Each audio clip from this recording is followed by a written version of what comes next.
Bonjour tout le monde, bienvenue sur ma chaîne Le Temps qui court, où je parle des artistes francophones du passé, présent et futur. Donc si tu aimes la langue française, la francophonie, merci et installe-toi, reste connecté, abonne-toi et partage à tout le monde autour de toi. Bonjour, bienvenue pour les célébrités disparues en 2021, partie 3. Commençons avec Jacques Pral. C'était un scénariste, mais aussi un réalisateur, monteur, producteur, peintre et plasticien français. Il est né en Iran, mais arrivé en France à l'âge de 18 ans. Il a suivi des cours à l'Institut de formation cinématographique, IFC. Il a réalisé plusieurs films, dont Extérieure nuit en 1980, avec Christine Boisson, Gérard Lanvin et André Dussolier, qui a été récompensé par le prix respectif du cinéma français à Cannes, les Léopards de bronze à Locarno. Ce film a été remasterisé à l'occasion du Festival Lumière 2009 à Lyon et fait l'objet d'une nouvelle sortie nationale en salle le 27 janvier 2010. En 1984, il réalisa Polar, adaptation du roman policier Morgue pleine de Jean-Patrick Manchette. En 1993, il tourna Mauvais garçon, fable poétique avec Delphine Forest et Bruno Wolkowicz. En 2006, il tourna Un printemps à Paris avec Eddie Mitchell et Zagamore Stevenin, qui a reçu le Grand Prix du Police Paris-New York en 2007. En 2012, il produit et réalisa Le Noir en vous va si bien, tragédie romantique à la croisée de deux cultures avec Grégoire le Prince Ringuet, Thierry Lhermitte et Sophia Manoucha. Il développa en parallèle une œuvre de peintre et de plasticien. Il a fait des tableaux, des portraits et des nus, des dessins mais aussi des sculptures en bronze. En 1978, il fonda une société de production Les Films Noirs avec Jean-Paul Léca et Julien Lévy. Il meurt le 17 janvier 2021 à Paris. Continuons avec Pierre-Guillaume Deroux. Il est né Pierre-Guillaume Louis-Ferdinand Marie Michel Gédéon Deroux. C'était un éditeur français. Son père aussi était éditeur, Dominique Deroux. En 1984, il est nommé directeur littéraire des éditions de la Table Ronde. En 1995, il est devenu éditeur éditorial des éditions Bartilla. En 1999, pour s'opposer à la guerre en Serbie, il signa la pétition Les Européens veulent la paix, lancée par le collectif Non à la guerre. La même année, il fonda les éditions des Sirtes avec Serge de Palen, qu'il quitta en 2001. Il fut directeur littéraire des éditions du Rocher de 2001 à 2006. En 2010, il a créé sa propre maison d'édition, où il publia notamment plusieurs ouvrages de Richard Millet. L'essai de Millet, Langue fantôme suivi d'éloges littéraires d'Anders Breivik en 2012, provoqua une levée de boucliers dans le milieu littéraire et la presse, mais l'éditeur assuma son choix. Il a écrit plusieurs livres, dont Portrait d'un révolutionnaire en général. Il a reçu en 2008 le titre de chevalier de l'ordre de l'Étoile d'Italie. Il meurt le 11 février 2021 à Paris. Ensuite, nous avons Paul Amargé. C'est un religieux dominicain, historien de la Provence.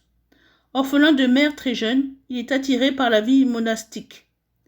Il choisit l'ordre des prêcheurs et entra sous le nom de frère Paul Antonin. Il en fait sa profession en 1943. Il étudia la philosophie, théologie, histoire et s'installa au couvent de Marseille en 1952. Amoureux de la Provence, il a écrit de nombreux ouvrages comme Un moine pour notre temps en 1982, Marseille au Moyen-Âge en 1996, Marseille au 5e siècle en 1998.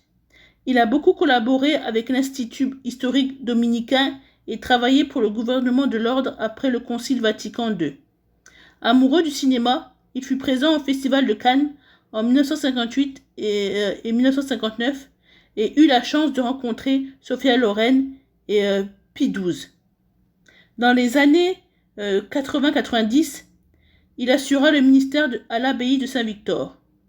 En 1986, il est élu à l'Académie de Marseille.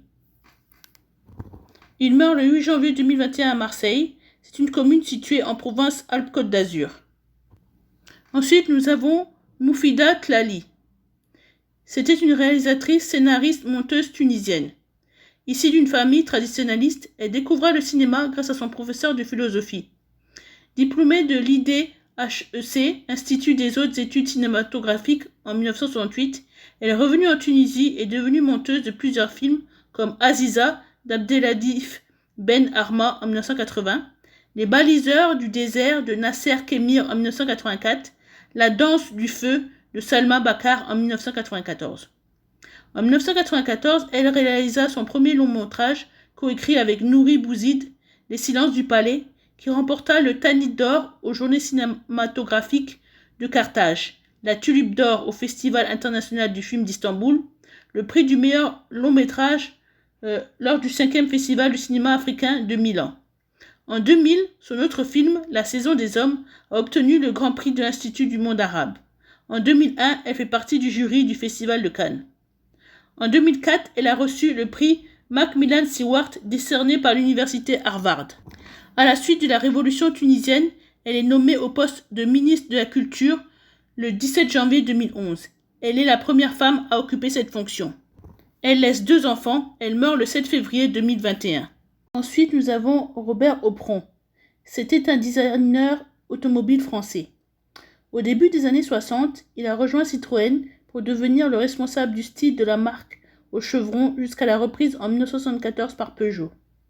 Il a créé ou redessiné, entre autres, la carrosserie des modèles Citroën SM, CX, Axel, Renault Frigo, Renault 9, 11 et 25.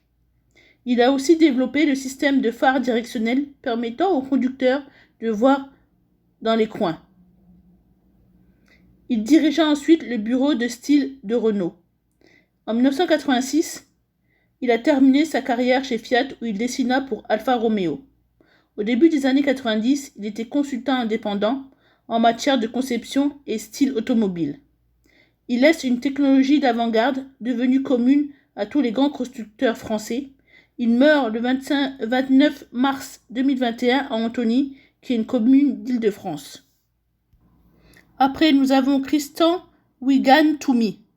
C'était un cardinal camerounais. Il est ordonné prêtre le 17 avril 1966. Il entama ensuite des études en sciences de l'éducation, théologie, philosophie à l'étranger, surtout au Nigeria, Londres, France et Suisse. Nommé évêque en 1979, il est consacré par Jean-Paul II en 1980 en personne. Il est devenu archevêque de Garoua le 17 mars 1984. Il est créé cardinal par le pape Jean-Paul II lors du consistoire du 28 juin 1988. Au sein de la curie romaine, il est membre de la Congrégation pour l'évangélisation des peuples, de la Congrégation pour l'éducation catholique, de la Congrégation pour le culte divin et la discipline des sacrements du Conseil pontifical Cor Unum pour la promotion humaine et chrétienne et du Conseil pontifical pour la famille. Il participa au conclave de 2005 qui a vu l'élection de Benoît XVI. Mais en atteignant la limite d'âge le 15 octobre 2010, il ne peut prendre part au vote du conclave de 2013 qui a l'élection du pape François. Il meurt le 3 avril 2021 à Douala, qui est une ville du Cameroun. Terminons avec Hubert Faure. C'était un militaire français. En 1934, il s'engagea comme sous-officier. Quand la Deuxième Guerre mondiale éclata, il se retrouva derrière la ligne Maginot avec son unité de réserve. Il est fait malheureusement prisonnier en juin 1940, mais réussit à s'échapper et à rejoindre les forces françaises quand l'armistice est signé. En juin 1943, il se porta volontaire pour rejoindre les commandos français, où il est promu maître principal de la Marine nationale après un stage intensif. Le 6 juin 1944, il commanda les forces en présence et dirigea les tirs de destruction. Ils ont tenu bon face à de multiples incursions allemandes pendant de longues semaines. Mais en juillet 1944, il est blessé. Il est mis au repos, mais son état ne s'améliore pas, donc il met fin à sa carrière militaire. Après la guerre, il a repris ses études et est devenu ingénieur des travaux publics. Le 14 juillet 2008, il est élevé au grade de commandeur de la Légion d'honneur. Il meurt le 17 avril 2021 à Paris, à 106 ans. Que connaissez-vous de ces célébrités? Les avez-vous déjà rencontrés ou peut-être vous inspire-t-elle? Dites-le moi dans les commentaires. Et surtout, n'oubliez pas de vous abonner, de partager et cliquez sur la cloche pour être averti quand je donnerai la prochaine vidéo qui est la partie 4. Donc, je vous dis bonsoir ou bonjour et à bientôt. Bye!